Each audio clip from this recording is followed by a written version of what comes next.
مرحبا، كالعادة ما هو دافيتو تصوير جديد وغزة جديدة. اليوم كيفاش ننظفو الزقوق ونرحيوه في الدار.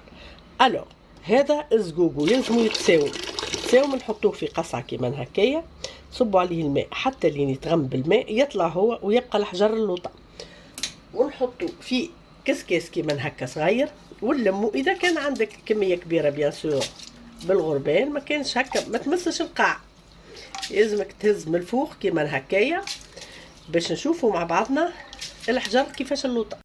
هذه الزقوق نتاعنا تو باش يتفرش على طبيق ويشيح في الشميسه، ولا كان مزروبه في الفوق. ها هو الحجر لينا، حجر مش ترابه، وش عليه جريفيه اللطف يا ربي. هذايا شوف قداه ورزينه، شوف السرقه. زقوق وشاح كيما تشوفوا فيه على الشميسه، ما نقولكمش الشمس مازال سخون من الشمس. نقيتو ماكل عوده وبالتساويمه ما تبقى فيه لا تراب لا حجر، خاطر كله التراب يتفتفت والحجر يهبط اللوطه. هذايا تو باش نرحيوه بالرحاه هذيا صغيره، راهي قد كف اليد اخسر، صغيره بالكل. ها شبر هنا طول نتاعها شبر. هذه تو بقالنا كان باش ننفخوها بشويه ماء كيما هكا،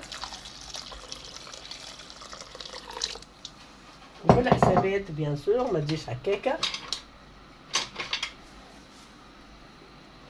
فوالا نخليها هذيك توا